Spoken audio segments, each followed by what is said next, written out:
Hello again, it's Max71. Today I'm at Audi Limerick and I'm going to take a look at the new Audi A6. The day is not too great, we have a lot of rain, so bear with me. We may not go for a drive, but we'll take a look around inside and outside and see what we think.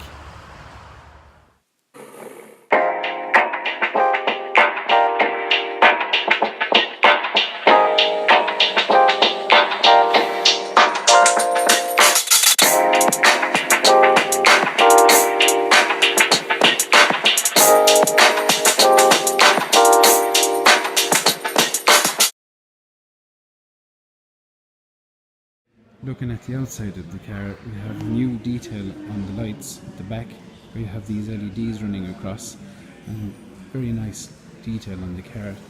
They have changed one thing where you now have your fake exhaust at the back. This is a pity. You have a new crease line running into the back, which gives you a good haunch here over your diesel cap. New Audi two-tone wheels. This one has the blacked out on the chrome. You can see around the doors and windows the chrome is not on it. It's S-line. And we have again a new headlight detail. We have a vertical running light and a horizontal running light. A different air intake and splitter on the front. Cars where you have your sensors built in, you have two squares on the grille here for your additional driving assist. These are the new Audi numbering, 40 being your 2 litre TDI. If you had a 30 it would be the 1 litre petrol,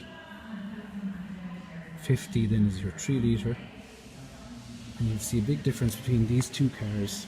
This one has the black trim with the black exhaust, whereas next door we have chrome effect and the chrome fake exhaust, which I don't like, and your chrome window surround. Opening the bonnet, we have the lever on the driver's side, one pull. There's a change in the lever for the bonnet on these new Audi A6s, where the lever is here on the front and you push to the left to open. It stays on the lower side. Now your plastic cover over your 2 litre turbo diesel engine. Nothing too strange in here. Looking at the boot of the new A6. Pretty standard size A6 boot. You do have your space saver tyre and tools underneath, and your side fittings, your 12 volt and your first aid kit. So nothing too new there, including your triangle on the boot. Taking a look at the back door in the Audi, you have your good cubby for bottles to fit in, your window control and your metal finish around your door handle. You have your rear seat pocket netting. You have your S-line seating continues to the back with your cubby hole and your armrest in the back seat. And as you can see, with the car in my position, I have 4 to 5 inches room in the back seat.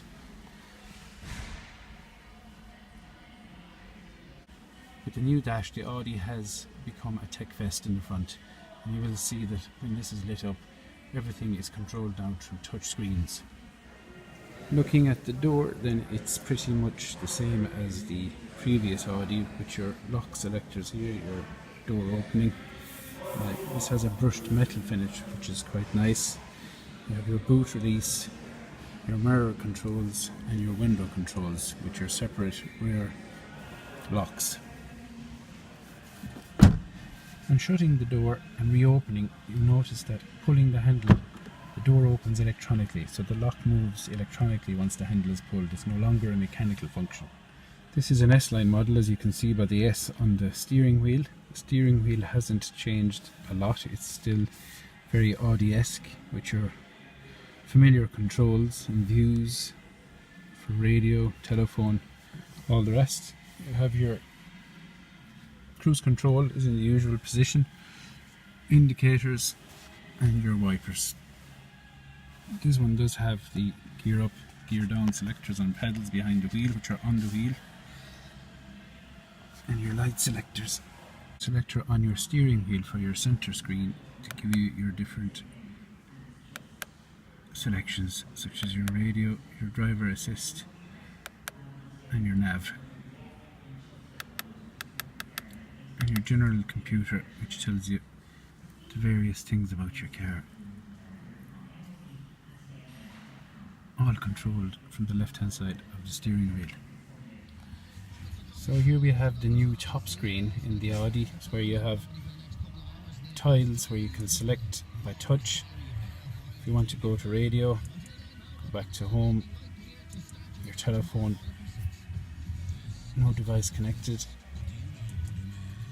And there's synaptics built into the screen, so it feels like you're actually touching a button when you press the different tiles.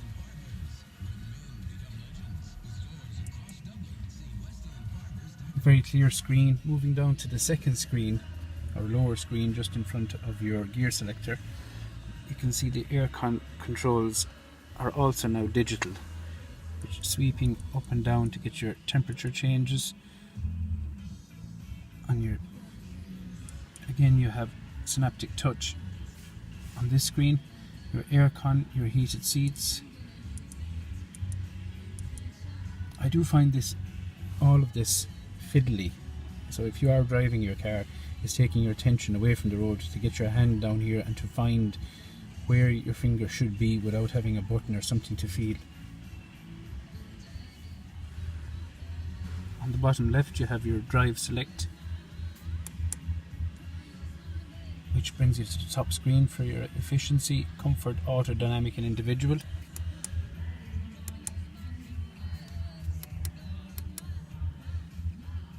At the bottom of your second screen then you have your radio control for volume and station, your parking sensors are on off, and your vehicle start stop. Your park switch is now on your thumb on a very chunky gear lever, your handbrake and your auto start stop. There's a different electronic control on the seat. It's quite dark here, so I'm not sure if we'll pick it up. You have on this car, your seat is an S-Line seat with faux leather and a material finish.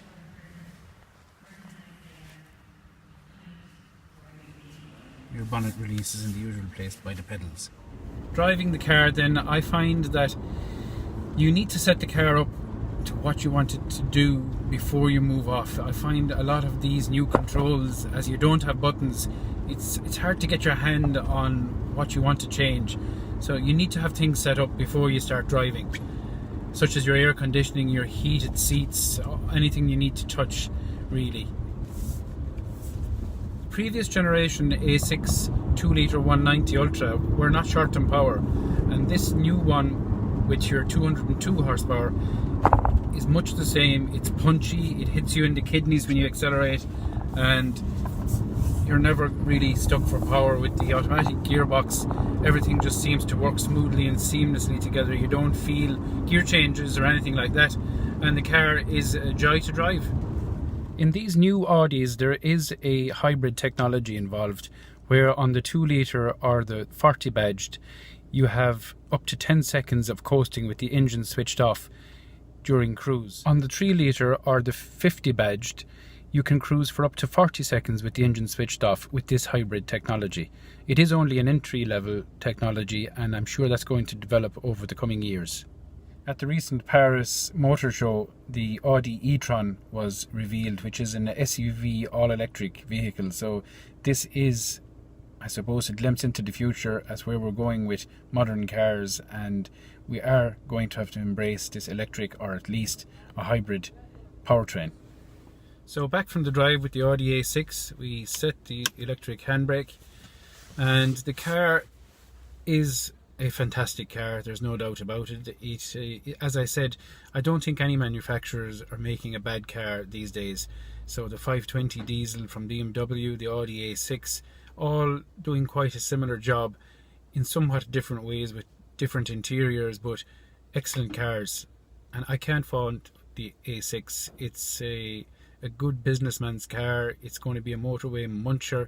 It's got plenty power with the 202 horsepower and the 2-litre TDI.